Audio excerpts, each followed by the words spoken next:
guys. Welcome to a brand new episode of Black Spin Global Podcast. I am Lucy. And I'm Eugene. And welcome to the first episode of the year. And today, not only is the first episode of the year, we also have a guest that we've actually been saying for so long that we actually want another pod, to be honest. Exactly, we've been actually saying it for a hot minute. And we finally have him. We have Myles. Hey guys, I'm glad to be in the pod space with you guys and talk a whole bunch of stuff. I feel like we interact all the time on socials, Instagram, Twitter, so it's nice to be able to be eye to eye and, run down our stuff. Sure. No, likewise, man. It's really happy you can join us today, so thank you. Just tell us a bit about yourself. So you're in Atlanta at the moment. So, yeah. And that's how you're like born and raised, or? No, actually, I am a Louisiana native. I would say New Orleans just because for anybody that's globally challenged, if I say where I actually grew up and like got my mail, they'd be like, where is that? Louisiana's only famous for New Orleans. And I only live like 45 minutes outside. So for that purpose, I'll say I'm from New Orleans. Okay. But I've lived in Atlanta. I moved here originally for grad school, and I moved here in the fall of 2017. So yeah, I've been here since. Just to quickly go back on to New Orleans, are you familiar with an artist called Amber or Ambre? An artist? Yeah, she's a singer. Amber Ray, right? Or Ombre. So there's like an accent on the E. No, it's not ringing a bell, unfortunately. Is she from New Orleans? I want to say she's from New Orleans, yeah. Oh, it's so interesting how you say New Orleans. I love that. The name sounds the name sounds familiar. But she's more of a like singer-songwriter. She writes songs, but she's also a singer. But she's amazing. I love her. To be fair, you know a lot of like underground. She's not underground, but yeah, listen. That's her name to look out. Okay, for. My bad. Okay, no, I will check it out. My bad. Shout out to Ombre Ray. Quick sidetrack. I'm probably saying her name wrong, so it's my bad. But I'm pulling on Spotify right now. Don't worry. So yeah, how did you like get into tennis? Like in terms of your kind of early memories of tennis. Like, can you take us back? Sure. I am a product of ESPN's mission to show tennis back in the early 2000s. I literally remember where I was when I first watched the first tennis match that kind of impacted me and kind of like sent me on my journey to really be inside the sport. I was just sitting at my mom's house. And I think the summer before that, I had a really bad knee injury, and I maybe have gotten like a snippet of Wimbledon because my birthday's in the summer. I'm a July baby. And I want to say that was the Wimbledon that Lindsay Davenport and Venus had played their classic in 2005. So it was kind of like everywhere. And I was like, oh, that seems interesting. But then like a whole year went by. I picked up my normal sports like football and basketball. And then for whatever reason, the following summer, I turned on ESPN again in the middle of kind of just talking and chilling with my mom. And I saw Serena Williams play at the LA tournament that was held back in 2006. And she was playing Jelena Jankovic in the semifinals.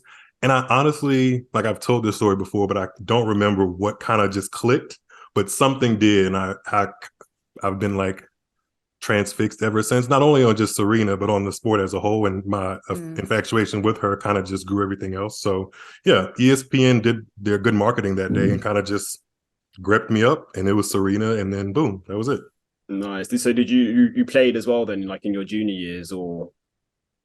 Yeah, I played all 4 years of high school. Unfortunately, I don't think I was good enough to go to college and play. Football was more my avenue. Actually, the fact that I even liked tennis and played tennis was always like this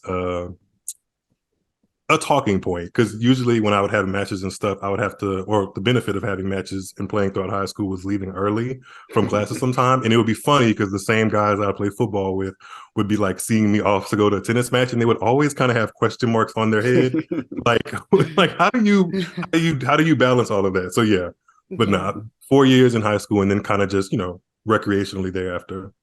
Nice, because yeah, how we connected is obviously through social media, like you said. So it was your platform. Was it Tuned Into Tennis? That's the new. Is that a rebrand, or was that? Yeah, because I was about to say like it was missing pod before, right? Yeah. So originally the brainchild back in we launched in September of 2020 2020, yeah. Right before the US Open, the COVID US Open started. And I have like, I still do. I have like a weird fixation with alliterations. So I really wanted the podcast that was my brainchild well before the pandemic even started to kind of have a M feeling to go with my name, Myles. And then I did that for like 2 years. And then on Clubhouse, I don't know if you guys are familiar with the app Clubhouse. I started basically a live chat room to talk about tennis while it was actually happening while we were all quarantined and stuff like that. And I called it Tune Into Tennis.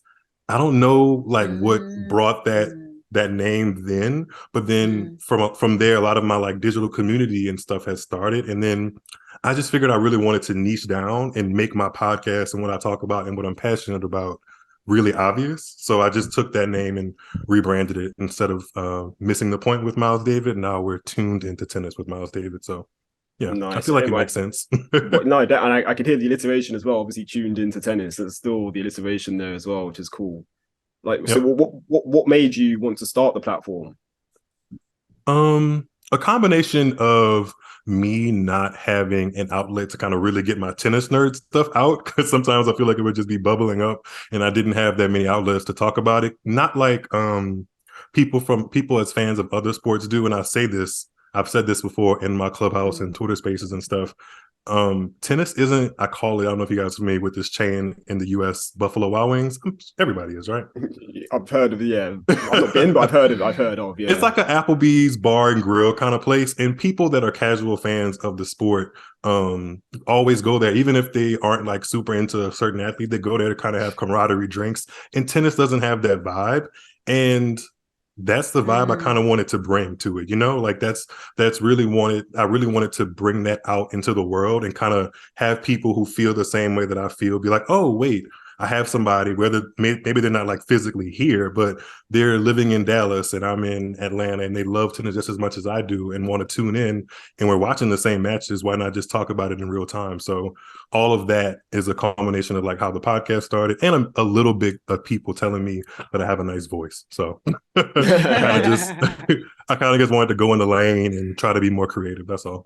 Yeah, but I can definitely hear you. You've got like a radio voice. I think you'd call it like. So yeah, I could hear that definitely. I've heard that before once or twice. with the platform, Myles. Like where do you kind of see it going? Like in terms of, like you said, you started it in 2020. We're now in 2023. Like I can see as well that you have a very active like social media like community, like you mentioned. What are your like aspirations for it, like going forward?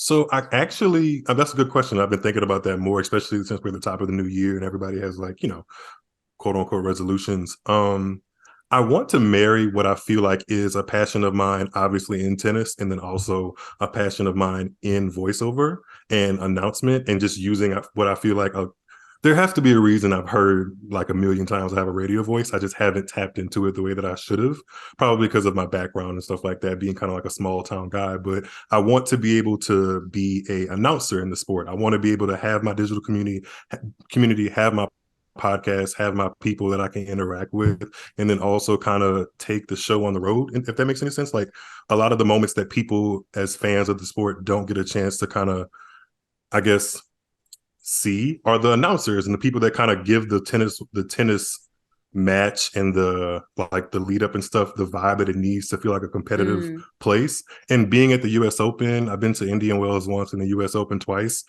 Like I've seen people have those, either their announcers or their on-court interviews, but just people that give a narrative to the sport around them. I think that's something I've always been like low-key infatuated with. And I really want to tune into tennis and my podcast and my platform, in that route. Nice. So you want to get into like the commentary space? Yeah. I mean, unfortunately, I don't have the pro career to lean back on and kind of just get me into the booth. So I kind of have to bring something. And that's why I'm incorporating like my YouTube channel and just kind of like having a true content creation tennis platform and segue that into, the broadcasting work. Because I really do feel like I have a particular opinion that's not always shared. It's not necessarily that controversial.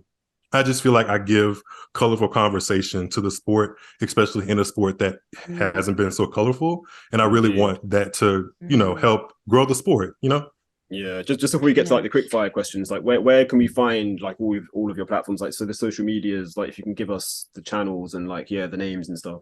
Yeah, sure. Everything has been switched to Tuned Into Tennis, all one word. I'm on Instagram, Facebook, Twitter, and TikTok.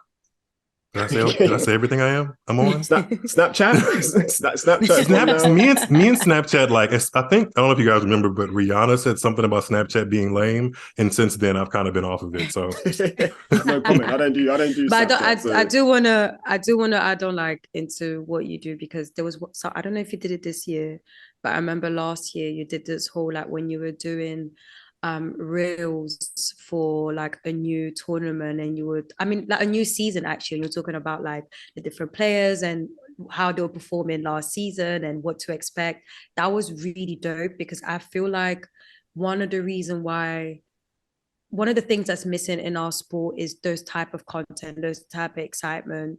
I feel like that's what's really missing, and that's why I like your platform, or even like our platform, and different type of stuff, because you always see the traditional things, you see the same things, but I feel like there's so many ways to make tennis so entertaining, especially with such a chaotic sport. Like there's so many things to talk about, so many things that happen, and people find a way to talk about it in such a boring way, whereas we have so many resources and so many ways of making it fun, and I feel like you do that so well. So yeah, I'm really looking forwad to what else like you have next coming and stuff. Thank you. I appreciate that. Yeah, that was like a brainchild of wanting to do something to count down the days until Christmas, and then also make it Tennessee, So yeah, I just took what I thought were highlights from different players in 2022 and people I thought had interesting storylines going into 2023, and like kind of rev you up for it. Every other sport has ways of revving their people up for the new season, even though our like off season and new season is like what 2 weeks. Where's that? yeah, exactly. But you got to use what you can and kind of get people excited for the sport. Yeah. Also, your Twitter. I want to say your Twitter. Well, your Twitter in general was very entertaining. Like I like your threads. Like you do a lot of good threads. I saw one recently with regarding Osaka, Naomi Osaka, which was really, really good and like interesting. So if you can just give us your Twitter handle as well, so people can go and check that out. Yeah, Twitter handle is Tuned Into Tennis, and I'm usually on there probably too much. Like, Lucy, do you want to give Myles a quick fire questions before we you and I both? Yes. Before we get into the show. Okay. So let's say, so what are your favorite players, current and past? Start off with the past. Obviously, I mentioned Serena, Venus, pretty much all the American women, except maybe no shade to Jennifer Capriati. I never really saw it. Dementieva is also one of my throwback faves. Oh, I like you. I've got a picture of Dementieva. I had to put it in there. I'm sorry. You have a picture with her? With her, yeah. Oh, that's dope. That's dope. You never told me this. Yeah, like she came to Wimbledon like 2004. It's the same year I got a picture with Juan Carlos. Yeah. Okay, you need to send me that so I can. Sorry, Myles, carry on. No, you're fine. And then current players, I would say I'm a huge fan of Felix Auger-Aliassime, Frances Tiafoe, Coco Gauff, Naomi Osaka. Oh wow, it sounds like I'm doing the Issa Rae and just rooting for everybody black. All that fans, you know what I mean? That's what we need. Right. I mean, and I had to throw a little bit of, I guess I wouldn't call it flavor, just a little bit of difference in there. Maria Sakkari is also somebody I root for, which I don't know how I started that, but here we are. I'm one of the few people that kind of believe in the journey for her. No, I see it, because I feel like when she was starting off, like she was really, I feel like she was giving something different. So I was always like, ooh, okay. Then I think maybe the pressure got a little bit more, and that's why she was probably a bit struggling. But I definitely get what you mean by that. Yep. What about the top of the men's game at the moment? Like, are you anybody stand out for you, or anyone you like watching in particular? Yeah, I really enjoy watching Carlos Alcaraz. I mean, the way he can just inject and like electrify the court in such a way that I haven't seen before. I really vibe with that. Sucks that he's not going to be in Australia, and he's kind of hit the injury bug since the US Open. And then who else is in the top like 5. I like Tsitsipas. He can be problematic and fake deep sometimes. But his game is interesting to watch for sure. Felix, I like Hubie Hurkacz a lot. So yeah, there aren't. Oh, and I'm really starting to. This is like, I can't believe I'm saying this, but this is like my American patriotic-ishness coming out. But Taylor Fritz is like really coming up to me. He's that guy right now, isn't he? He showed and himself. He has the game. Like I believe in the game. So we'll see. Nice, Lucy. Sorry. ATP or WTA? WTA. So easy. I love the ATP, but the WTA got me started with where I am. I'm one of the few guys. Well, I shouldn't say few guys, but a lot of guys just navigate straight to the ATP, and the WTA has some sauce too. You know, so true story. Yeah. And then lastly, actually, no, I'm gonna add another one: best of 5 or best of 3. Best of 3. A lot of my favorite matches have come. Yeah, a lot of my favorite matches have come in like Miami, Indian Wells, the clay court tournaments, Rome and Madrid. Even after the U.S. Open, like the Asian swing. I don't know. I really like the vibe of, maybe because I'm part of a generation that has a little bit of a shorter attention span, but best of 5 sometimes just feels like it's never ending. And I feel like best of 3 gives me all the dynamics and excitement, anxiousness that I need in a tennis match, and we can walk out of there in like 3 hours instead of 5. You know? Wow. So you do away with best of 5 at Grand Slams, and you just do best of 3, or would you keep it at Grand Slams? If I really had it my way, it would be best of 3, right? But I do want to take into consideration like the history of the sport. So I do feel like there's a hybrid model that we could use where we do best of 3 either the first week and then best of 5 in the second week to like really keep that the seemingly arduous process that people feel like it takes to win a Grand Slam, you know? I feel like people would devalue it if it was all best of 3. So if we keep it best of 5, or if we do best of 5 for maybe like 4th or quarterfinals on, hopefully that'll try to for both men and women, not just for both men and women. I like that. I think that's a good suggestion. Actually, that makes sense. Yeah, and definitely. You said you had one more, Lucy. You said yes. We always ask this one. I'm surprised we didn't ask this one. But last one, favorite Grand Slam. Oh, that is so hard. It's anything but the French Open, that's for sure. Sorry. Oh, that's my least favorite tournament, low key. Not even Grand Slam. So you don't like the dirt, no?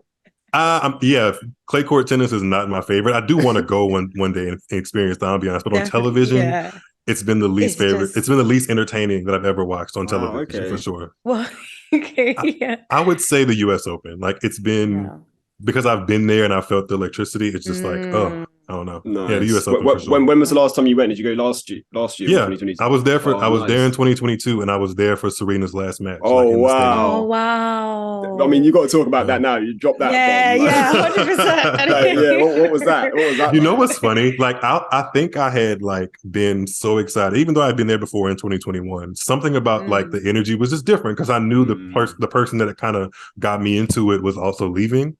And funny story, I watched most of that match with one contact in my eye, not two. Oh damn! I have no idea what happened when I got to the grounds on like the second or third day I had tickets, but like my contact just like dried out and fell out of my eyes. And oh my God, another funny story. As soon as that happened, Alicia Parks like passed right by me. And here I am fumbling, trying to like get something out of my bag. And I'm like, it was her and Eugene, Christopher Eubanks. Both of them. I think they played mixed doubles or something. Oh my gosh. They did. Talk about embarrassing, man. I'm fumbling with my contacts, trying to be like, I can't see. I see them walk past, don't get opportunity. And I'm like, you know what? I did not come all the way to New York to like be perturbed with this one contact. So I literally thugged it out, walked the entire, like every match I went to. And then I don't know if I should say this, but I kind of finagled my way into that Serena match. You know, I'll leave it at that. I finagled my way into that match. Let's just say I may or may not have the appropriate tickets, but I watched it. It was from the nosebleeds, but I watched it. It was, man, I tell you, it did not feel like a 3-hour match. When I got home, people were like, "Oh my god, that match was so long to watch." I was like, I know "Really?" what you mean? Yeah. Like I felt like maybe because I was so tense and focused and like also ignoring people that were purposely rooting. Yeah, I was ignoring people that were purposefully rooting against her. I could tell like they didn't come off to me like Tomljanovic fans. They came off like Serena haters. So I mean, the whole entire crowd would like get up and leap for a winning point, and they would sit there chill. Tomljanovic won the point, rowdy, like get super rowdy. And I was like, it's so crazy. But whatever. I held it down as much as I could for Serena. So no, wicked, man. What a memory as well. That's crazy. Like to be there for a last match. Insane. And I take it you've been to, was that the first time in Arthur Ashe as well? Or had you been to? I was on Arthur Ashe for Naomi Osaka's match against Marie Bushkova in 2021. And okay. I think there was a match after that, but the rest of the grounds were like too exciting, so I left. Nice, fair play. Yeah. Well, yeah, I think that kind of rounds up our quick fire and kind of getting to know Myles. Yeah. So yeah, let's get into the show. So this is literally going to be like a kind of recap of what's happened so far, but also like a Australian Open preview. And obviously we're 2 weeks into the season, so like it's very early stages. But I think there's only one place. Hold on, Eugene. Before you start, I do have to confess, guys, I am still on holiday mode. Of course, so you should have actually said this before. Lucy's coming to you live, or say live. Lucy's recording from Senegal. Is it Dakar? In my home, with my family. Is it Dakar you're in? Yes. Dakar, the capital. And yeah, the capital. Yeah. So yeah, I'm still literally. I came from the beach today, and I'm going out after this. Right, stop showing off now, please. Stop showing off. Yes, I've not really been focusing.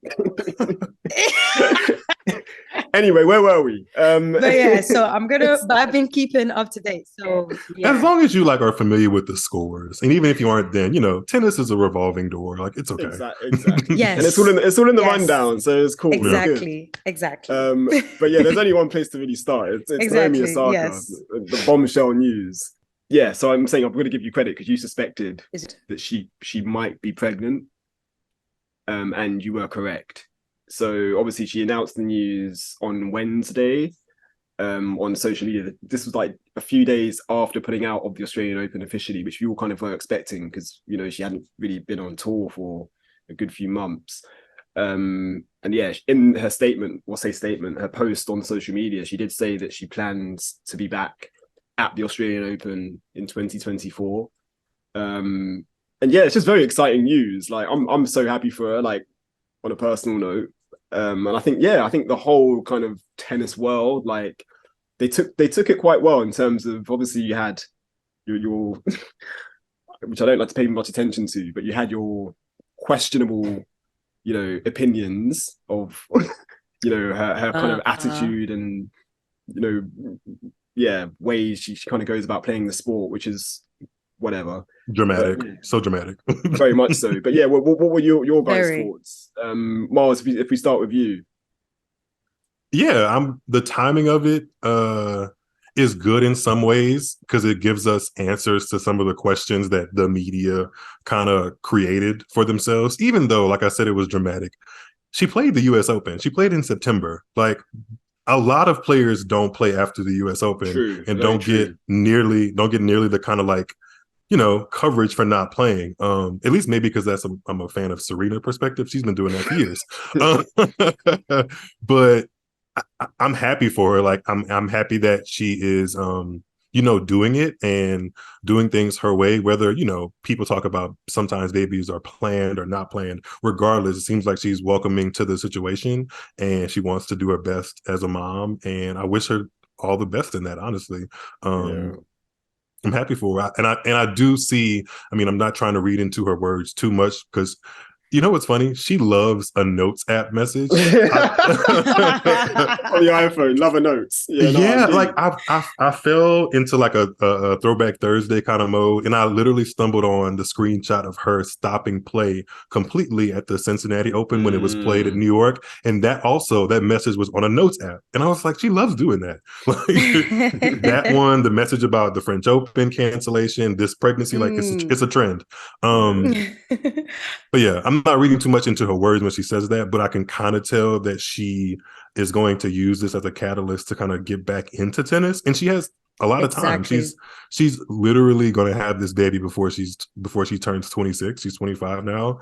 She has, if you compare that to like the average age of tennis athletes these days, and athletes that are actually doing well, it's later and later into their 30s. She has so much time on her hands to have the baby, nurse, and then get back to it if she wants to. So, and it seems like she does. So I'm happy for her. Yeah, indeed. Lucy? Yeah, some good points. I just like Mal said, I think the one thing that I'm happy about with this is that it will definitely, obviously with her giving birth and everything, all the cute stuff, but I know that this is definitely going to give her like that boost, because funny enough, I was speaking to one of my friends who's a huge tennis fan as well, and he was basically telling me that he felt like before this announcement was made, he felt like she didn't have that, not that she wants to play, but there wasn't something that was motivating her as much as before. Whereas like before, for instance, she was thinking about, where her mom has come from, where her parents come from, the things that they've been through, because she's always spoke about that, where she's like, I need to work hard because they've done all of this to get me to where I am. And I think that now having a child is like another, boost. And it's really rare for us to also see a WTA player to have a child such a young age. Most of them will do it rarely like after. So I think it'll be very interesting to see how it goes, because obviously we know a woman's body changes a lot after birth, but with age is even, there's a lot more to do. So I'm interested to see how she's going to play and what's going to change, what's going to improve, or like how she's going to be. But I just hope she takes her time, because at the end of the day, the way that I see it is she has nothing to prove to anyone. Facts, she has 100%. Accomplished so much and way more for like her age, like 4 Grand Slams, highest paid female athlete, #1 player, like hello, like I don't understand, like what more does she need to prove to you guys? So it's like, right now I feel like she's just ticking the boxes in her life, and I think it just happened. She's like, what, I'm just gonna go with it. So as long as she has like a no, go on, sorry. No, go. Sorry. I'll say after. As long as she has like a healthy pregnancy and, she gives birth and then she's good and she's happy. And then whenever she's ready, I just, I think one of the reasons why Serena was struggling a bit with when she was trying to win her slams after giving birth to Olympia was the pressure, that was onto her. So I just hope Osaka doesn't feed into that pressure, because again, she's done a lot more than some of these girls have not accomplished, and they've had all of these years. She's not been on court, it's a little bit like, you've had it, you haven't done it. So yeah, so I just hope she just enjoys life and just do what she has to do. Because and I miss her. I really miss watching Osaka play. Like honestly, I really miss her on court. I think you speak for us all there. But no, you both make really good points. I just want to say, it's funny how you mentioned her being a mum. The quote I loved in her statement, and I did quote it, I mentioned this in our tweet. She said, the one thing I'm looking forward to is for my kid to watch one of my matches and tell someone that's my mum. And then she's her heart at the end. Like, it's that thing of like, we also have evidence of women on the tour who are mothers. Victoria Azarenka being one, Taylor Townsend as well. Like, they're still playing at the highest level. Tatiana Maria as well is another one. Like, so there's no reason why she shouldn't come back and, kind of pick up on where she left off. Obviously, it will take her some time, but I think, we kind of have evidence there to show that she can do it. So I mean, she already said it. She said that she's coming Australia 2024. Exactly. But again, like I said, I just don't want her to feel like, I have to, I just hope it's a thing where she's saying, I'm doing that because she wants to do it, not because of a thing where everyone is like, because man, these people were chatting so much shit. Like, it's like, oh yeah, she's retired. I'm just like, see, you were talking about retirement. This time she was just pregnant. That's it. She was just trying to enjoy her pregnancy. You were out here all talking about. I think someone said that she may have been pregnant when she played the U.S. Open. I think somebody, these are like Instagram and Twitter detectives. Oh But yeah, wow. they went into like the she shared the picture. I think you can tell how far along, or it says how many weeks someone is. I haven't confirmed this for myself, but I've seen people talk about it. Like she's 20 weeks, and if you do the math, 20 weeks ago she should have been playing the U.S. Open. You can see that from the scan. I think that's what I've seen. Yeah, I haven't investigated myself. Yeah, so. I haven't the only thing I saw from the scan was the date. It was like December. That's when she went for the scan. Oh, so that scan was even from December. Yeah. I think for her to show a picture, that means she's far off, and especially for her to say that she's gonna play in Australia. So I think she's due pretty soon. I would imagine the baby is going to be in the summer. Yeah, I was going to imagine summer. Yeah. Wow. Fascinating. Yeah. Well, maybe a July baby like you, Myles. Hey, I would love it. Well, you look forward. Obviously, wish her like the very best, and birth and all that. But yeah, back to the court. So I think we should stay with women. Coco Gauff, absolutely flying. So she's literally unbeaten this season after winning in Auckland the ASB Classic, which is a WTA 250. Mm-hmm. And that was her third singles title. So she won 5 matches there in Auckland. They weren't like the in terms of the players she played, and obviously there's no slight on her at all, because obviously you play what you're kind of go up against what you go up against. But yeah, it was a 250 level tournament, but still she won in straight sets in all 5 matches. I think she played 2 indoors because the weather was terrible in Auckland. And she did actually play she played Sophia Kenin as well en route to the title. And yeah, I just think for Gauff, like considering how she ended 2022, and again, I don't want to like make too much of that, but to start the year by winning a tournament, it's the perfect way. And she didn't win a tournament, or she didn't win a singles event last year, so yeah, she's kind of put that right straight away in 2023, and I think that only bodes well going forward. So yeah, Myles, I don't know, did you watch much of her in Auckland? Or I did. I tried my hardest. They sure made it hard with the indoors, and sometimes not having coverage, and then it being at wee hours in the morning on the East Coast. Yeah, it's tough. It was tough, but I was impressed with the match win over Sophia Kenin, and even now that match win looks better now because she made the semis in Hobart the next week, and she's on my. This is not about Sophia Kenin, but she's on my radar to kind of have a resurgence this year. But Coco looked really good, I have to say. I mean, I can see where she feels a little bit more comfortable in her serve and her forehand, which are two like tactics and parts of her game that a lot of people have been harping on. Nothing's gonna. I don't think it looks perfect, but I feel like she did put tangible effort into addressing those things. So yeah, I'm excited for her. I kind of would have wanted to see her. I don't know. In hindsight, now it would have been lovely to see her in the mix with Team USA on the United Cup. But I can see why. I can see why she wanted to go this route, especially because she didn't have a title, and she was like, you know what? Maybe she's thinking like elite level. Maybe I don't have to face the top 30 or 40 in the world. I can face a little bit lower, get more time on my shots, and just get more acclimated to the 2023 season that I really want to have, and a big one at that. So I'm happy with what I saw, and it bodes well for Australia, a place that she likes, and she's had pretty decent results there too. So yeah, no, indeed. Lucy, anything to add? Yeah, I was really happy that she won that title.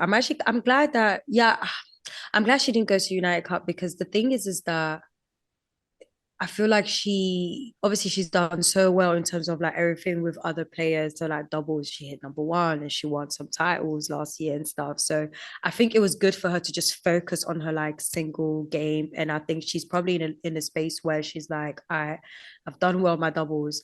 Let me try and just mash that up with like my singles. But I think it's a very good start. I'm just hoping it gives her the boost.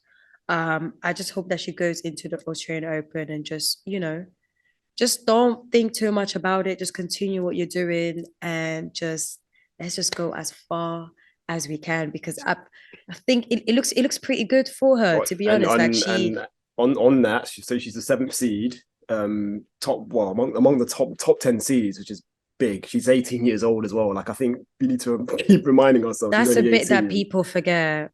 So yeah, she starts against Katerina Siniakova Czech Republic, who I think she's actually got a good record against head-to-head. I want to say she leads their head-to-head. I've not got that in front of me, but I'm pretty sure she does.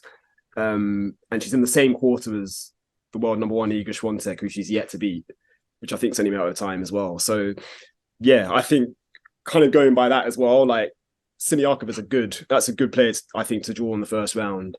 Again, another like double specialist, very similar players in terms of they both play doubles and singles. But obviously Coco is a stronger singles player than Siniakova at this time. So I think that's a pretty decent draw for Coco. Would you not agree? Or Definitely. She should go in there with some extra motivation, because the last time they played was indoors for the Davis Cup when the US played Czech Republic, and Siniakova beat her pretty soundly in the second set too. Was that last year? Did I say the Davis one in Cup? Glasgow? Did I say Billy? Whatever. Sorry, I mean, you the and cups Billie are Jean. all I know, the cups are all like blending together. But yeah, it was the Billie Jean King Cup, and they played, and Coco lost in straight sets. So she should have some extra motivation, like I said, to get that win. I think she can. And I think they do have a little bit of a decent head-to-head too. Yeah. And I think in the second round she's due, or she could face Emma Raducanu, I want to say. Yeah, I saw that. Which is going to be very interesting. The Brits are going to She got to get that. through. Raducanu got to win 2 straight sets to get there, and that's proving to be a little difficult. And she's also carrying an injury too, Raducanu. So yeah, that's what I'm about to say. I'm pretty sure I saw that. I think that she's injured right now. That would be a nice matchup though. Like if both players are fit, that's a great match. Yeah, I'd like to see it. Definitely. So, I won't be mad at that for a second round, to be honest. We will see. Staying with women, Taylor Townsend and Naja Mohammed, they also won doubles title in Adelaide. Adelaide won. This was to the WTA 500. I thought it was a 250, but it's actually a 500. And that was their second title as a team, was a pair. And yeah, in that final, they beat Storm Hunter, formerly Storm Sanders, and Katerina Siniakova in straight sets, 6-2, 7-6. And again, I didn't. I'm not going to lie. I didn't watch much of their I didn't watch the kind of route or their path. Through. I tell a lie. That's the only match that I watched. I was going to say the final I did watch. And you did. I saw you watched it as well. Yeah, I watched it. Yeah. I did. Yeah. What did you make of them in the final? I think it was straight. Was it straight sets? Exactly. Yeah. It was straight sets. Yeah. Tiebreaker in the second set, I believe. Yeah. Yes. Yeah. Something like that. Yeah. Honestly, I feel like they just so well together. Obviously Taylor, I just feel like as a double player, she's just something else. Like I feel like she has like a different type of energy as well. She's very much like very focused. I think it puts her more at ease. But you can see that she is like, she's not, when she's on the court, she's not playing. Like she looks like a threat. So I'm just really happy for her. I think like this will give her like a great boost. I think for someone who came out on maternity leave, she had a really good comeback. Like her results from last year, and then starting off this year. She's actually gone back to back as well. It's not on the rundown, but yeah, that's what I'm about to say. Yeah, I saw it. Yeah, it went down. Yeah, and then I just opened again. I'm just like, hey, she is winning with a different partner. It just shows Luisa Stefani. Yeah, and it just shows to you like, wow. So okay, it doesn't matter who you're with, you know, like what to do and stuff. But yeah, I'm really happy for her. I'm really happy for Asia as well. I do want to get you guys' opinion. Like, do you guys think she's like better off to stick with one partner, or do you think like she's good with just, you know, doing like whatever, like with different players? From my perspective, while you were saying that, I was thinking about, and I forgot that I had witnessed this, but I saw her play with Katie McNally in the U.S. Open, and they were like, I want to say down like some set or match points, and then they got to the final. Yeah, and that's another third partner that she's played with in the span of a couple of months. So from that data, I would imagine that she doesn't feel like she has to stick with one. I can see that there's benefits to sticking with one, and her and Asia Mohammed seem like they really do gel. But there's just something about her on a doubles court. And I'm one of those people that I respect doubles, but I honestly feel like playing doubles is a little bit better usually than watching doubles on television at least. So I don't give it like the full intensity that I should sometimes. But Taylor Townsend makes me rethink that, because she's very motivated. She's very motivated. She's into her partner. She like lets you in to it, and you can tell it means a lot to her. And sometimes in doubles, they kind of just, you know, or just out there for practice a little bit, and she just really takes it serious. And she's starting off the season winning 2 back-to-back WTA 500 titles, 2 different partners. Like, I mean, that bodes well for the rest of her season. And it means she doesn't have to have one partner, which I feel like gives you flexibility to kind of do what you need to do on your side of the court and to kind of bring home the money you got to bring home, because she has a baby now, right? Exactly. She got to bring home the bacon. On the bag. Them kids are expensive, boy. Right. No, it's an interesting point you make, Lucy. But I kind of agree with Myles. Like, I don't think there's any kind of, there's no set rule. Like, you're free to play with whoever you want. And I do think this week anyway. I say this week, last week now. She couldn't play with Adrian Mohammed because Mohammed was playing qualifying in for the Australian Open, so that's why she was unavailable. And I think going forward, I think they probably do plan to play more events together. But I just think she's shown that she doesn't need to literally have one set partner. She's more than capable of being just as effective with whoever she plays with. So just really good to see Taylor Townsend smashing it after coming back from maternity leave, because it can't be easy. And she has also been very open as well with how difficult it is to leave her son and go traveling and very, very, it takes a lot out of you. And I can only imagine how it must be for a mother. So shouts out to Townsend. Her Australian Open, so she's got a wild card, which is great. So she's playing singles.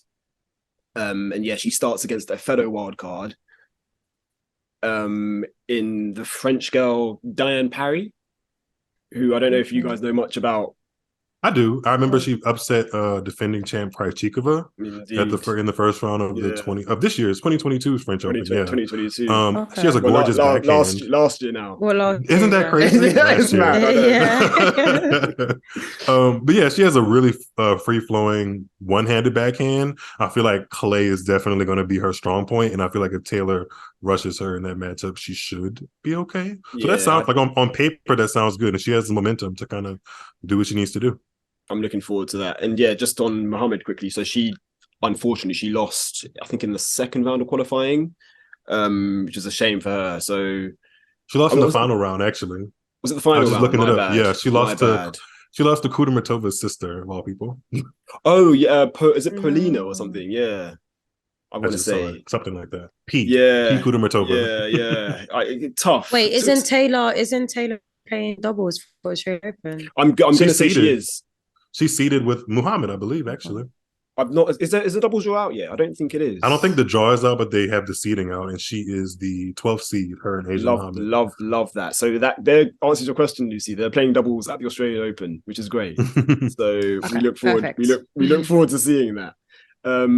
Before we get into the others, let's talk about the United Cup, because we did kind of touch on it earlier. I loved this event, by the way. The first one, so it's a mixed event, both combined men and women. And I thought it was amazing just to see the United States just absolutely dominate. So they pretty much cleaned up. So they went 22 for 2. That was their record. They beat Italy in the final. Francis Tiafoe, Madison Keys, the number 2 players, they both went unbeaten. So a great way for them to start the year as well. Keys back inside the top 10 as a result. Big Foe back up to his career high of world number 17. But there were some notable performances. I thought the Jessica Pegula Iga Swiatek match was very, very eventful in terms of, just, I wouldn't say it came out of left field, but I don't think anyone was expecting Swiatek to kind of get a beat down that bad. Did you guys see that, or what were your thoughts before we talk about Keys and TFO? I watched a lot of the United Cup, but I didn't catch that one. I did catch the tears post-match from Swiatek, though. But I feel like I like it. I like the result. I mean, they played 4 or 5 times last year, and Swiatek won all of them. It's just nice to have a rivalry that's maybe trending towards the other opponent. So exactly, no, I agree. I completely agree, Lucy. I just didn't expect Iga to get emotional. I don't think anyone did at all. So, like you said, anyone did. Hence why there were some people where they were like, "Girl, you crying over your United Cup." Like, be for real type of thing. Some were like, defending it, being like, she can be emotional and whatnot. But it shows that she very cares, which is interesting. good. Exactly. Yeah, it shows that she cares. But to me, it put me in a place where I just started thinking. I was like, is she starting to feel the pressure a little bit? Is she starting to, for her to get that emotional at such tournament, like if it was an Australian Open or even like a WTA 500, I could even understand a little bit. But I just didn't see it.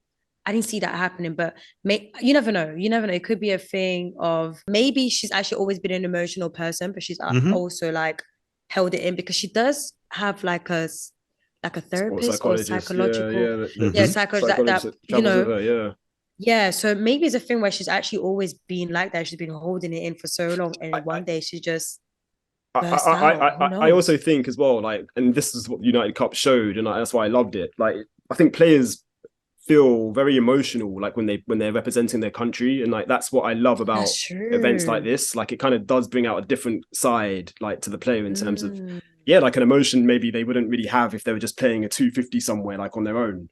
So that's true, because I think even one of her goals was to beat like I think there's like a Polish sportswoman of the year. And Robert Lewandowski, the footballer. He's like the main, or like the most famous like sports athlete in Poland.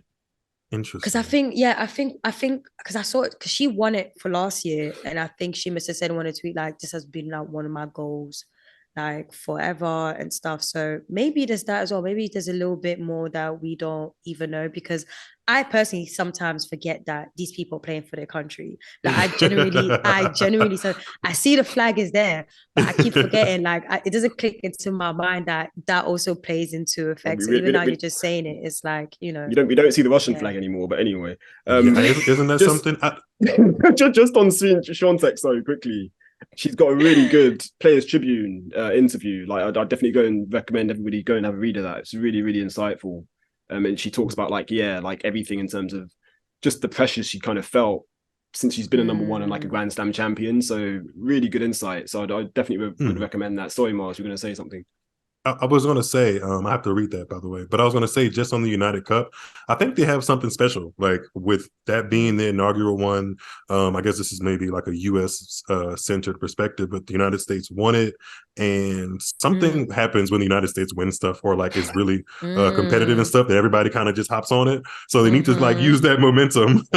Nice, And honestly, the only thing I would change, it was it was more entertaining than I thought it would have been, but what would have given it an extra edge would have been the timing of the mixed doubles. Because a lot of mixed doubles between the like the number one and number two player or whatever didn't happen that often. And if they did, it was like a dead rubber because the country had already won. So I like it. I like the vibe that if they improve that part, I really would love it, actually. I like the vibe, like you said, that the players get when they're actually representing their country on a team, because they do it all week. I mean, every week, all year. Like, the flag is there. It's just something about having the camaraderie of other people from your country on the court with you. But they could really make something out of this. I feel like it's better than the ATP Cup from my experience watching both now. It's better than the Davis Cup and the Billie Bro, Lucy would agree with that. So they have something. They have something, and it. I never was a fan of the Laver Cup either. There's so many damn cups.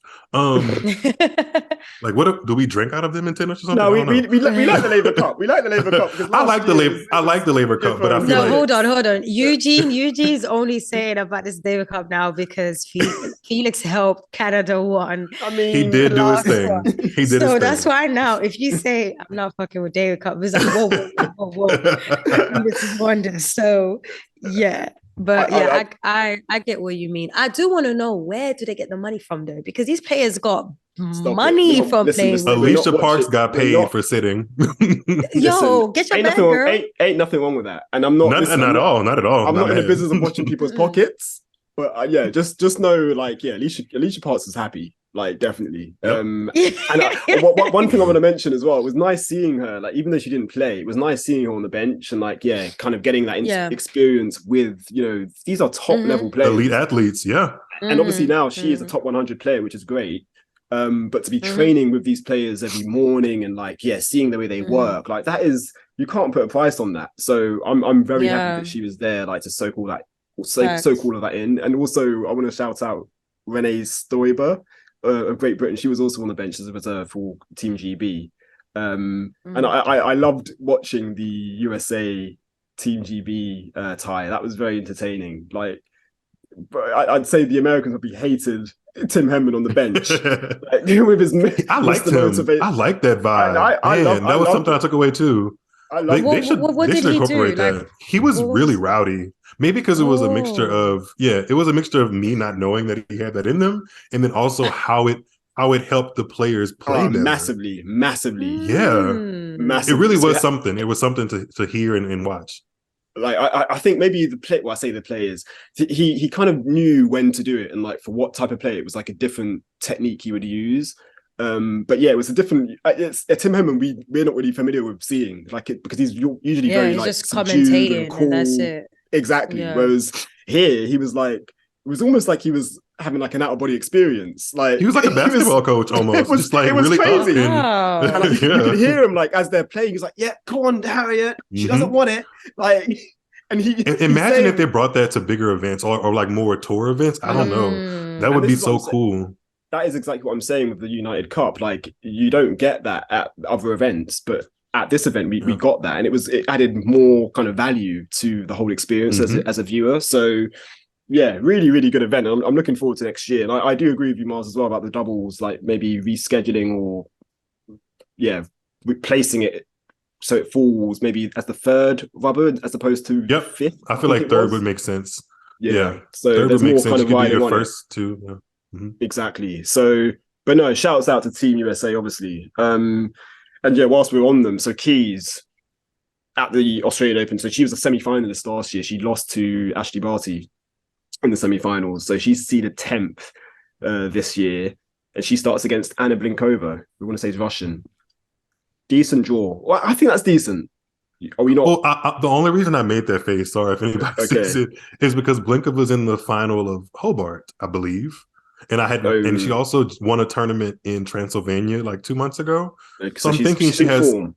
Yeah, I'm thinking there's some kind of form there, but so is Madison Keys. So, this is the thing. I'm beaten this year. And I mean, I don't want to say this about Coco, but like there's evidence that like if you kind of win a tournament before a Grand Slam, like the form doesn't necessarily carry through.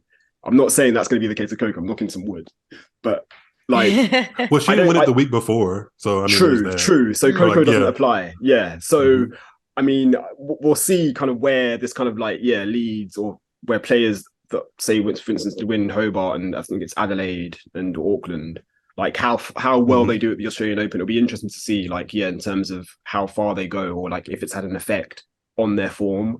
But yeah, Keys. Blinkova, how are you seeing that? I'm going to say that's a decent first round for Keys. I can't talk because I haven't watched a lot.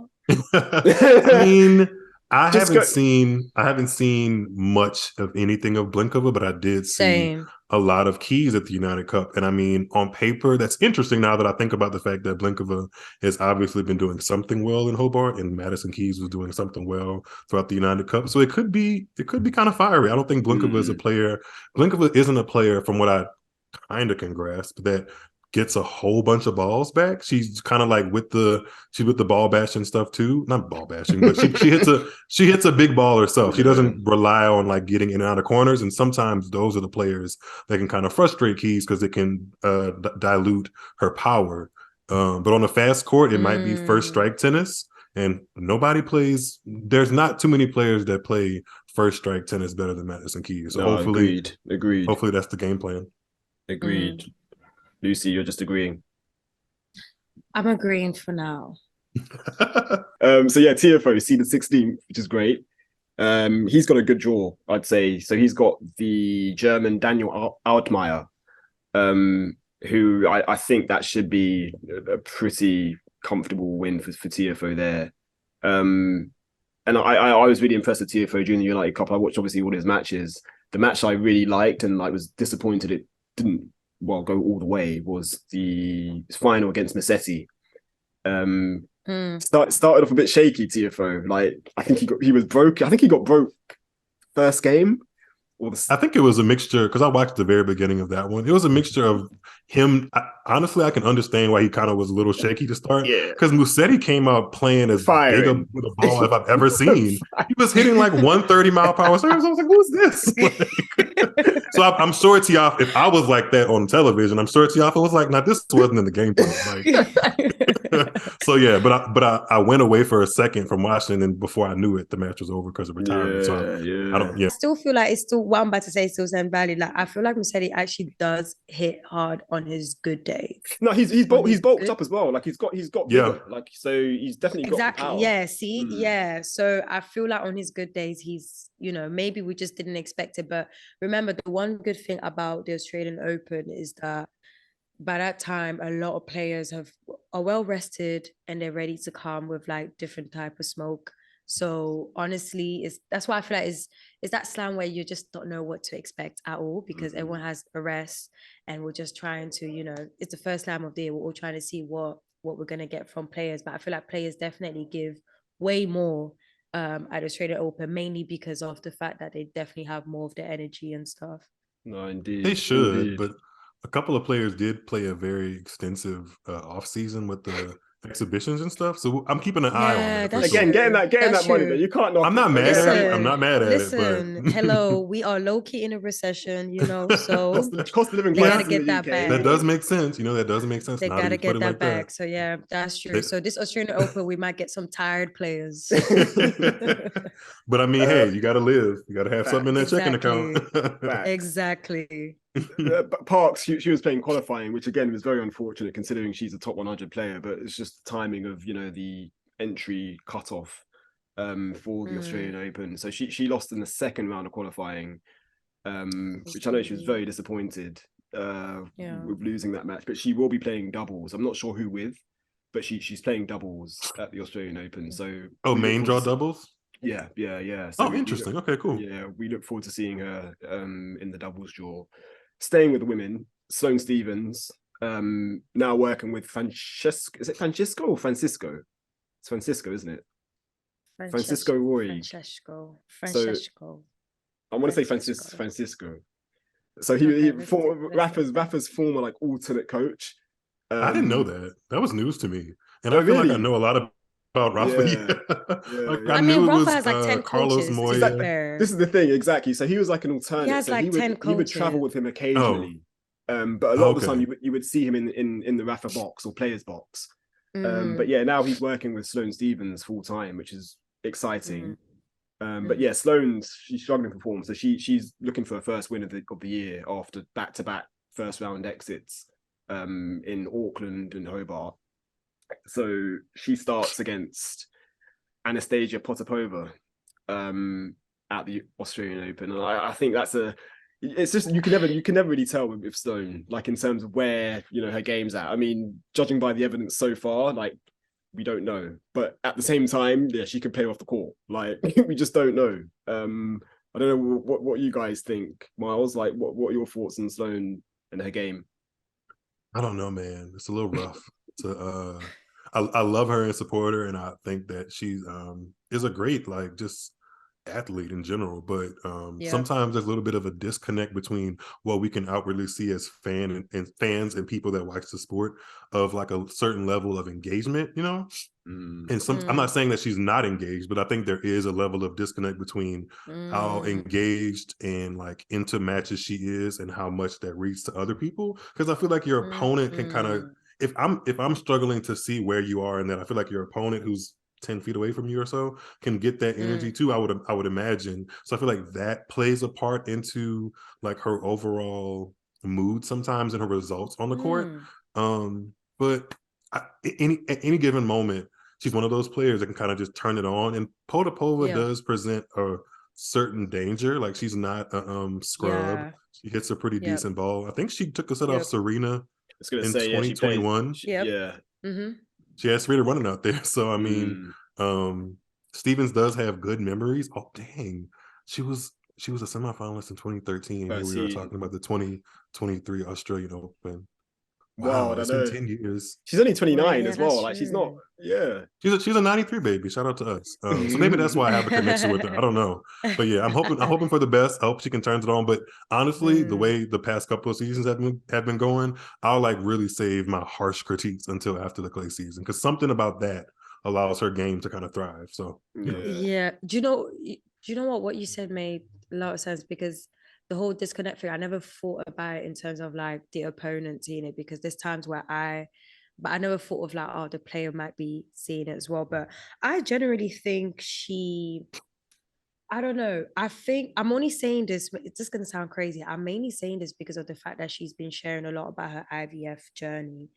Really? I feel like I'm the only one who's At been least you got keeping all in the team, touch. boy. Sorry, my Yeah, face so- was like, wait, I didn't know she was sharing about that. I really didn't know. No. So she's been very open about it, like on her, because she does a lot of Q&As on her IG stories.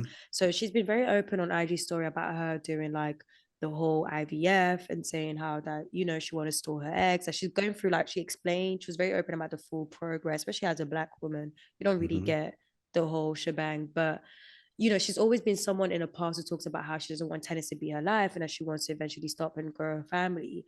So for me, like it was, I was a bit like, oh, okay, when I saw that she was going through the IVF and then picking a new coach and a complete new coach who has worked with the top player, one of the top players of all time. Do you get what I mean? So it was like, okay, I think she's really motivated this year.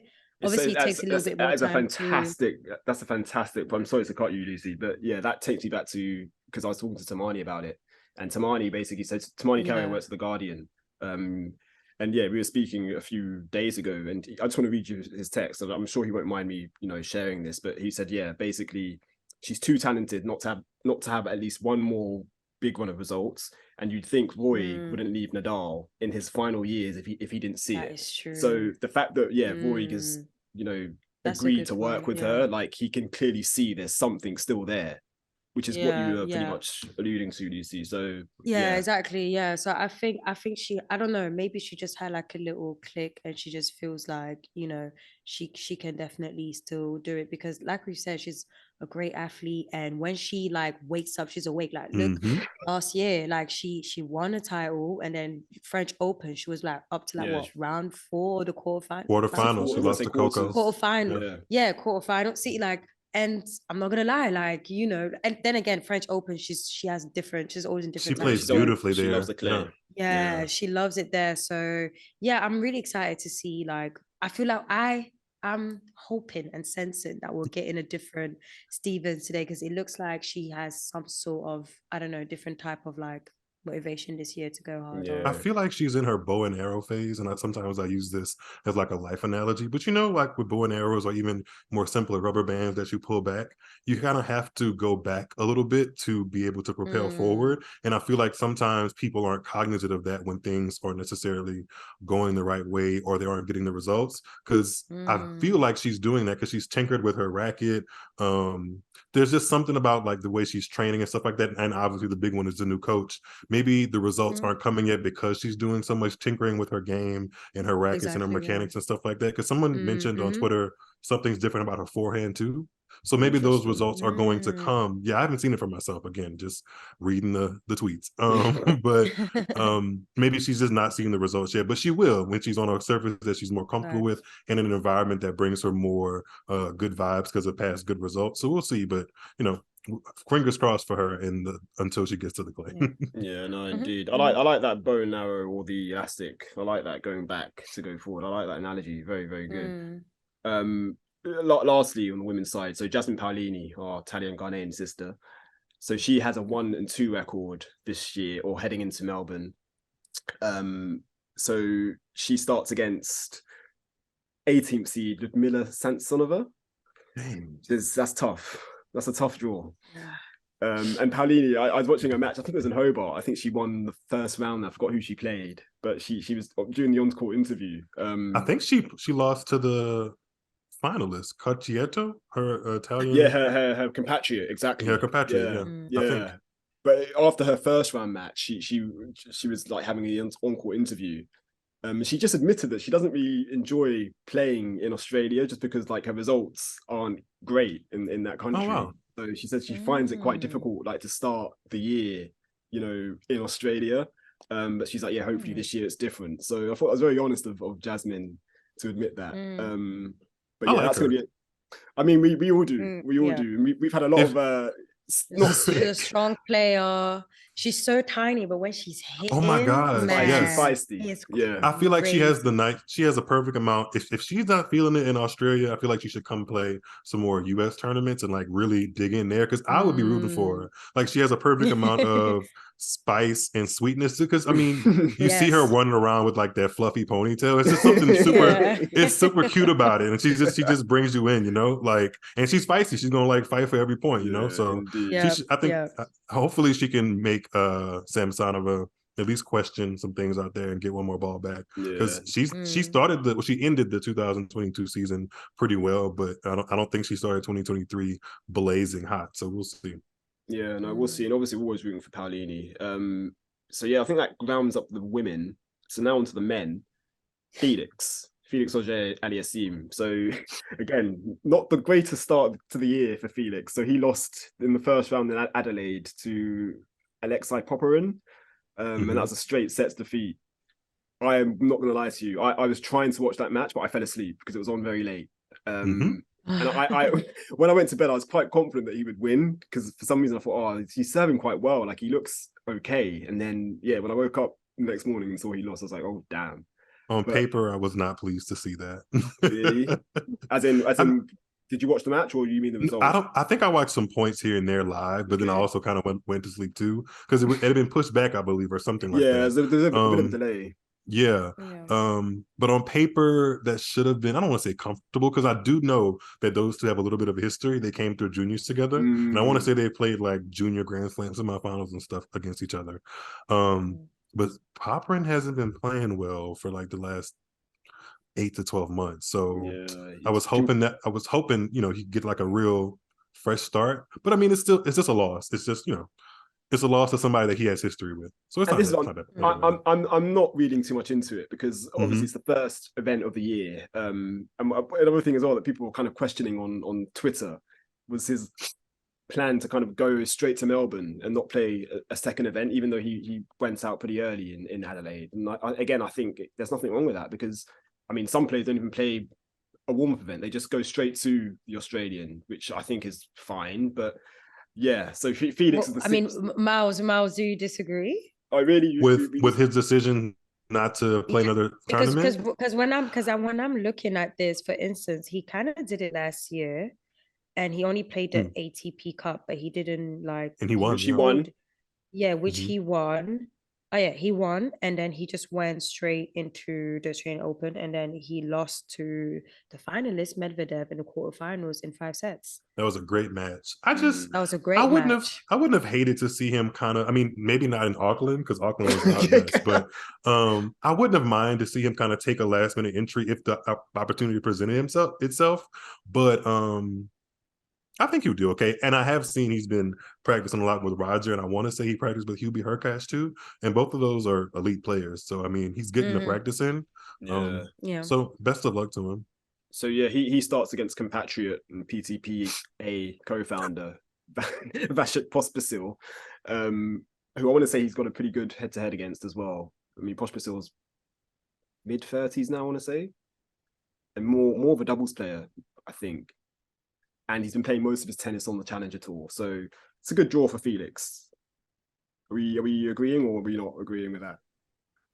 I just am going to keep an eye on it. Like, Felix is one of those weird situations where he's coming off of some really, really great results, but then like the most recent one isn't that great. So I'm like, okay, well, how does he respond to that now? So I think that is a good match. I do have my eyes on like the potential second round match against Wawrinka. Not saying that Wawrinka is not like a huge threat, but he presents something of a threat as a previous champion and 3-time Grand Slam champion. So I'm interested to see how his Australian Open goes and defending those quarterfinal points with how beautifully he played against Medvedev. So I have my eye on it for sure. And I think he was tested early on last year at the Australian Open. Some matches with Rusevori and someone else. It was that match was like super long, and I think for Kina as well.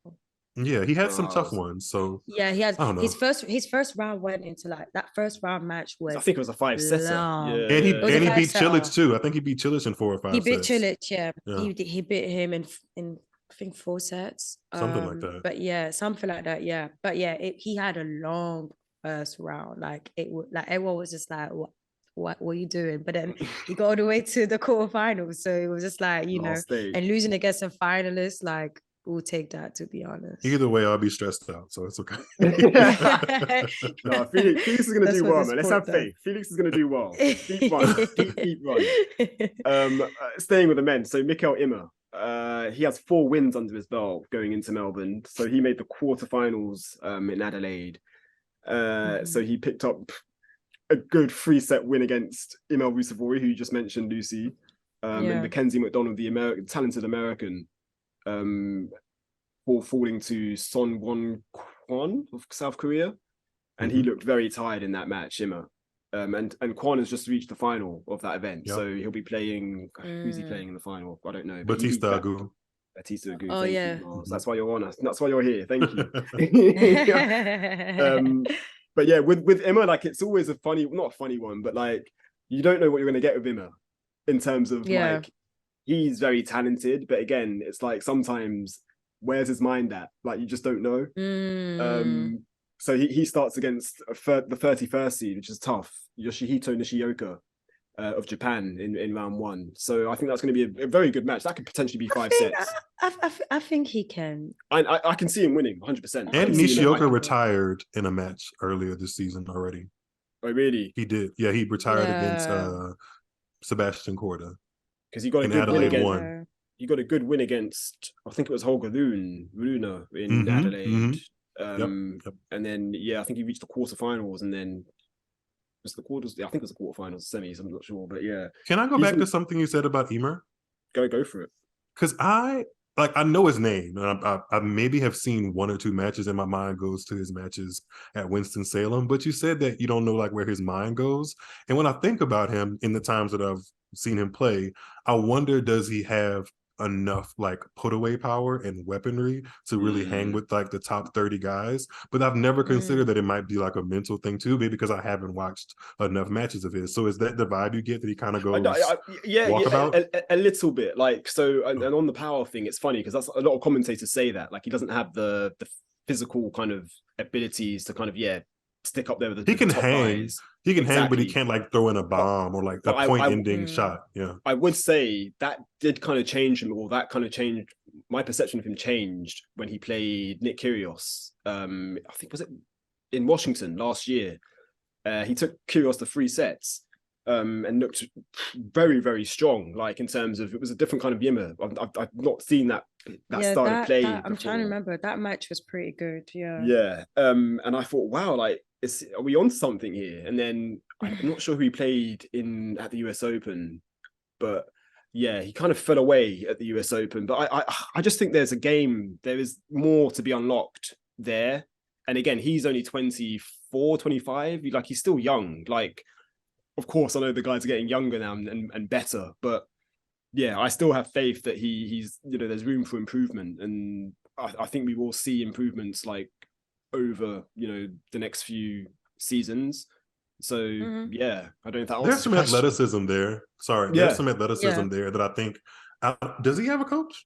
I don't know much about like his entourage. He does have a coach. I'm not sure who his coach is, but yeah, he does have a coach. He does travel with his younger brother as well, Raphael. Oh, so okay. He's like, I want to say 16 or 17. So it's cute when he's in the box, like giving him interesting. giving him like geeing him up from the corners. But because I felt the same. I feel like he probably just need a little bit more of like a other perspective to get to level up like a little bit more. Just to change up. I think he just needs to change up some other things, because he has it. He's there, like you say, like he's a really great athlete, But again, when it comes to like the top players, I kind of feel like he's a bit lost in what like to do, or maybe he doesn't know much about the players that he's playing against, because he seems like a very like reserved guy. Was he not the one that was tweeting about the Harry Potter books? He's quite deep, yeah. Yeah. He's quite deep. Yeah, you know what I mean? Like he looks like someone who just gets up, play his matches, and then just go home. Like, I mean, like he can give it to the umpires as well. I've seen a few matches where he's that happened at the US Open before. Yeah, true. He's not, he's not. He doesn't. Must be that Swedish blood or something. I've heard they like hot and cold or something. Scandinavian, exactly. Yes, that's true. Yeah. Name the weather. But yeah, probably, yeah. But yeah, I think he just need probably like some little changes just to know like what to do when he's against like the top players, because is whenever he's against a top player, that's when he gets a little bit, it looks like he's not sure on what to do, or maybe doesn't probably have like a proper game plan once he's in those situations. Yeah, no, fair play. Same with the men. So Christopher Eubanks, so he was playing in Auckland. He had a really, really interesting start to the year, and I did write about this in our like week 1 roundup. But yeah, he had some issues. I think some health issues in Pune, India. But he was playing qualifying, but had to pull out of a match, or pull out before playing the match, because he was suffering with like breathing. He had breathing issues, and he tweeted about this. Yeah, he tweeted about it. So there's like a whole thread like on his Twitter page if you go and have a look. But yeah, he was in Auckland, I say last week now. And yeah, he got some good wins. He came through qualifying, so he got some good wins in qualifying against Dusan Lajovic of Serbia and Joao Sousa, Portugal.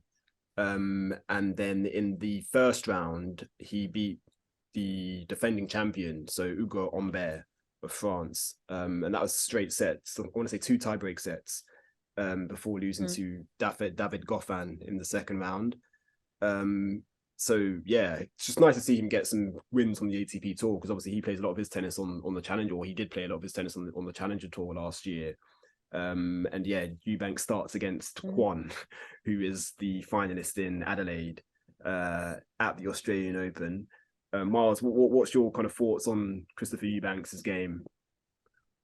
I feel positive, especially after watching that match, a good bit of that match against Hugo Humbert, and kind of just seeing where he is. He's on the cusp of the top 100, and I don't want to jinx him. I feel like I do that sometimes. Let me knock on some wood. Sorry.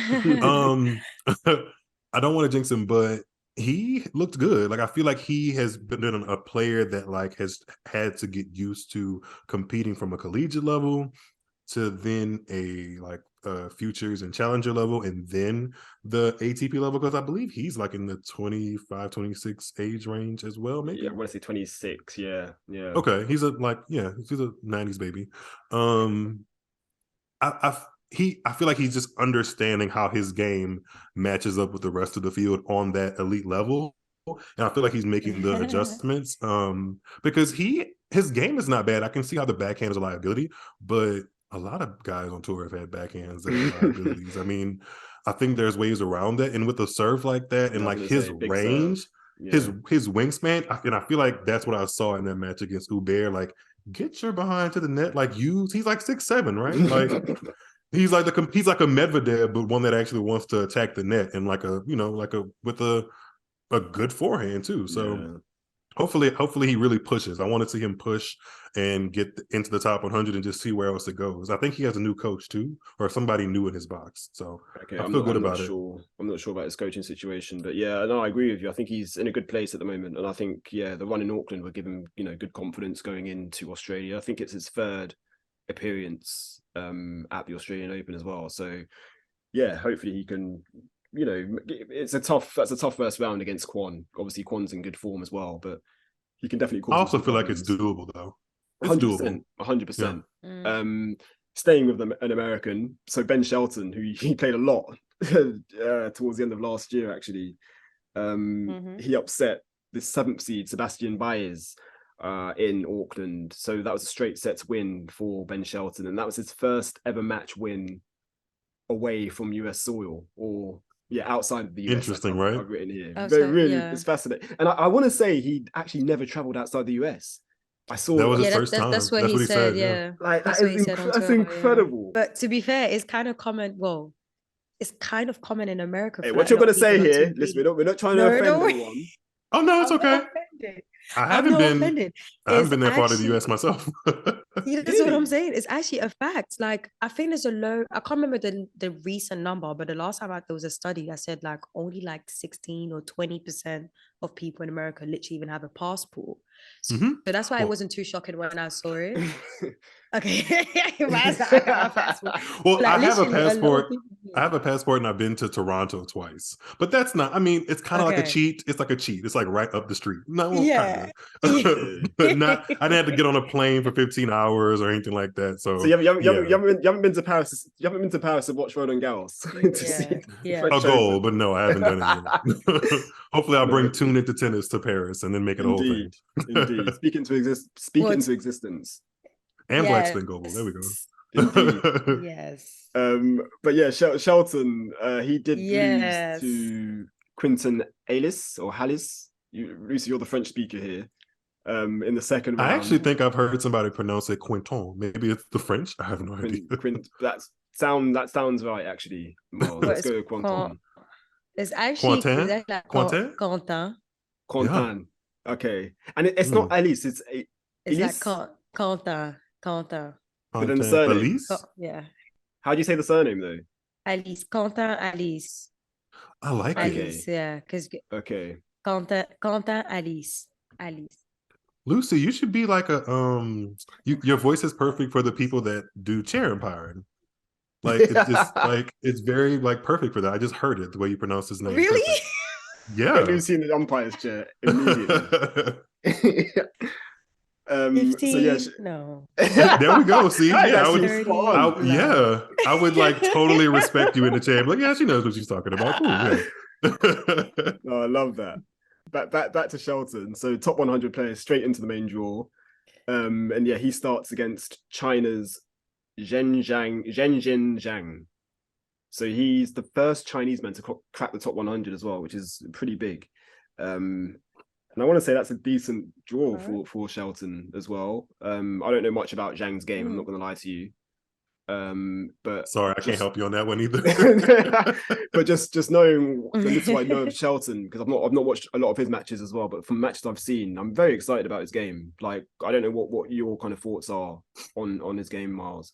Yeah, I watched that match against Sebastian Baez, and he was a bully. Like, he was very point in, point out, right there in the match, especially when he got a chance to like really put his pedal to the metal and extend that second set. He was there, like, not overtly, because I feel like some people can be on the verge of thinking this is too much, quote unquote, too much. You can't see my air quotes here, but maybe because he comes from that collegiate mindset that he just there was no question that his motive was not to win that match and do the best he could to like really stomp all over his opponent. And I love that. Like, to be able to get that from the television is what we need in the sport. And I think he has great athleticism, and also is somebody else that kind of like Christopher Eubanks wants to get forward, because he had a lot of good volleys and stuff and taking balls out of the air. Maybe the conditions were a bit different because it was one of those indoor Auckland matches, but I was, for that to be his first match outside of the United States, I was very impressed for sure. Yeah. So no, I agree. I'm big on him. I think, yeah, the future kind of bodes well for him as well. Just very excited to see what he does now. He's a top 100 player. So, yeah. And lastly, before we end, a new name to look out for, even for me. So I had to do some research. So 28-year-old Frenchman, Laurent, again, another Frenchman, Lucy, Laurent Locolli. He came through qualifying. So his dad, Dominique, was a French Congolese dual national, played professional football back in the 70s and 80s for Paris Saint-Germain and Auxerre in France, two big teams in Ligue 1, or I say Auxerre aren't Ligue 1 anymore, but yeah, two big teams in France. But yeah, Locolli, 28, he came through qualifying and he plays David Goffin in round 1. And I know nothing about Locolli, so I'm not going to sit here and act like I've seen matches or know his game. I know nothing about him. I just know that his dad is a French Congolese dual national, and yeah, he's now someone we will be looking out for. Lucy's, am I saying his name right? If you can just confirm. Laurent Locolli. Yeah, Locolli I think is probably, doesn't look like a French name. It's I think Congolese. That's probably one of it, but yeah, Laurent is just Laurent. So that's someone to look out for. Lucy, you might need to edit this, but we need to mention Venus Williams. I'm so sorry we didn't mention Venus. So she got a win in Auckland, but then she did have to pull out of the Australian Open. She lost in the second round in Auckland, and she injured herself, I think, because the match started outside, went indoors, and then she lost. It was a 3-set match. I think she served for the match. She served for it, yeah, which is tough. But so good to see her get a win as well. Like, first win since what, 2021? Yeah, Wimbledon 2021. Like, which is in mad, singles. In singles, exactly. But yeah, unfortunately, she's had to pull out of the Australian Open. Myles, I know you're a big fan of, the Williams sisters. Like, yeah, what were your thoughts on Venus? And, yeah, seeing her back on the tour. Honestly, 30th season as well, isn't it? Yeah, she's going into her 30th season on tour. She's been on tour since 1994. Ridiculous. That was her first match. It's crazy, right? Crazy. Yeah, I was one. I felt a bunch of emotions like after reading the news that she had pulled out of Australia, because she looked so good in that first round match, better than what I expected. And honestly, I have to be honest with myself and like listeners, the bar was pretty low just because we didn't have much to go off of on her tennis. I know she's always been competitive, because even when those matches happened at the before the US Open into the US Open, she didn't look her best, but she was right there with like some pretty good players. She gave Pliskova all she could handle, and then coming into Auckland here, she looked good in that first round match. Like I believe she beat Volynets, and I believe Volynets went on to make the main draw through qualifying. So it wasn't like she was playing badly. Yeah. Or at least Volynets made it to the qualifying. She's like half her age, wasn't she? Yeah, like I'm pretty sure when Volynets was born, Venus had already won a major or something like that. That's crazy.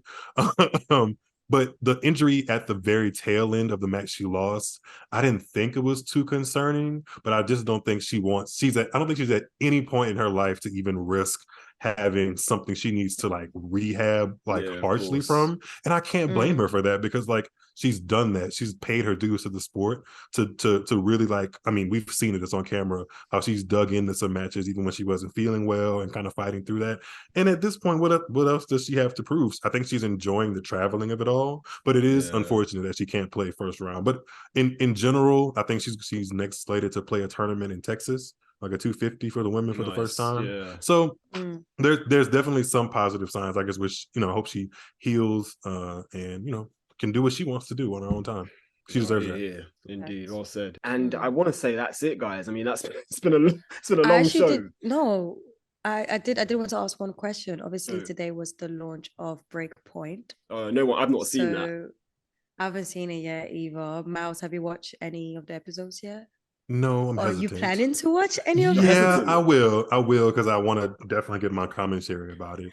Yes. Because I feel like this is a moment for us us diehard tennis fans to kind of meet and mingle and kind of mesh with some of the casual tennis fans. Because let's we've all been here before. We just kind of scrolling through Netflix and you just come across something, or something that you didn't think would take off because everybody's watching it and Netflix is promoting it and people talking about it on social media, kind of like that Dahmer thing. I don't know if it'll be to that effect, but I'm excited about it. I just don't know if I am gonna buy into the whole Nick Kyrgios is the star thing. Sorry for anybody that loves him. And listen, I'm looking forward to it. I just want to say, and you kind of, I think you tweeted this about, it's not really for us as genuine tennis fans. So I think we need to keep that in mind. Basically, it's to draw in a new crowd.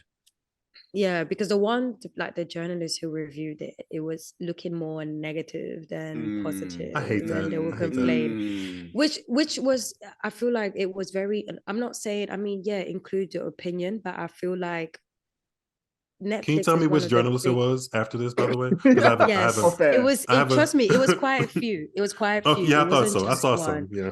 It was quite a few, but the reason why, obviously, most of them British, but the reason why that it was unfortunate for me, it was because for once we are being our sport is being shown in one of the biggest platforms in the world, and showing the new faces of tennis, because that's the thing.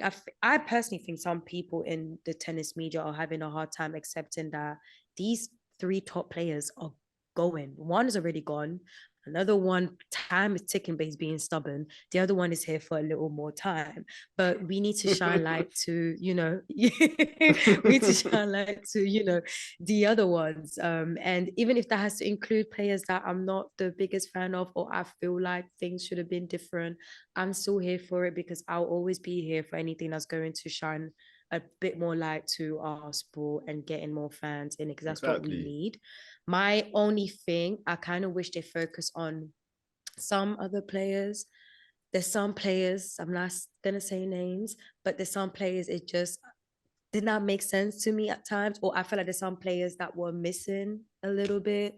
So like, for example, I feel like Coco should have had her own episode. I don't know why Coco is not having her own episode. It's not. I feel two ways about it, because we have to keep in mind that she is 18, so maybe her parents are just like, no, like, we're good. But the thing is, fair enough. Yeah, maybe that's why I didn't think about that. Maybe the parents or her agents were not with it. Maybe there's some disagreement. But I feel like who does not know Coco when it comes to tennis? Like, when I speak to people who are not tennis fans, they always speak about, I'll never forget the time we went to Wimbledon, Eugene, like 2 years ago. There was some two like senior age white the text who I saw, like I was being nosy. I shouldn't have. I was being nosy, and I saw her text, them aunties with it probably was big fonts. font. Yeah, it was probably big font. I'm with exactly. you. So I had no choice but to snoop. And then she was texting someone, and she was like, oh yeah, we're watching the Coco girl, the one who beat Venus. Like, do you get what I mean? Like, she did not, like, she didn't even really even know her name, but she knew who she is. Do you get what I mean? So I felt like there was some players where, could have probably have a little bit more light on, mainly because to keep a little bit more entertaining. But yeah, it's a shame that the people who had opportunity to review it focus more on the negative than the positive. I get that, everyone has their own opinion, but I wish they saw like the bigger. It doesn't open the red carpet for you to watch it if people that have gotten a advanced copy are like, I don't like it. It kind of taints the experience. I completely get that. Exactly. But again, it's not for them. It's not for us. It's for the. I think though, when once we've all watched it, we should definitely like have our own kind of maybe like a review pod. Oh yeah, like, yeah, definitely. I'm looking forward to yours, Myles, as well. Yeah, I'm thinking about doing some things like that. I'm definitely trying to get myself into the YouTube lane, so I'm thinking about incorporating that for sure. No, definitely. I think it would be cool for like for us to also speak on it and stuff. But yeah, I'm looking forward. I might watch it on my flight back to London, but. Yeah, looking forward to it. No, wicked. Well, yeah, guys, I think that's a nice way to end on this first episode of the year. So, Myles, again, thank you so much for joining us, man. Really appreciate it. It's been great, and I hope you've enjoyed being on with us as well. Yeah, for sure. You guys are a bunch of fun, and I love following what you guys are doing. Black Spin Global is actually when were you guys founded, by the way? Because I have a cool story. Yeah, so I founded it in 2019, but we started the pod in 2020. I want to say when I was like even thinking about the idea to start mine, I came across you guys, and the aesthetic of the black and white just like pulled me in, and then I've been stuck ever since. So I really appreciate what you guys are doing, and you guys have put me on to some players. You guys have put me on to some players that I didn't know had like either African American or African roots, and I want to say one of them was Jasmine Paolini. I was about to say that because you did. A lot of people say that. It's fine. Like that matters. That is why Eugene, whenever he mentions Paolini on the podcast, he's like our Italian Ghanaian sister. every pod, Eugene will remind you of that woman has some black in her.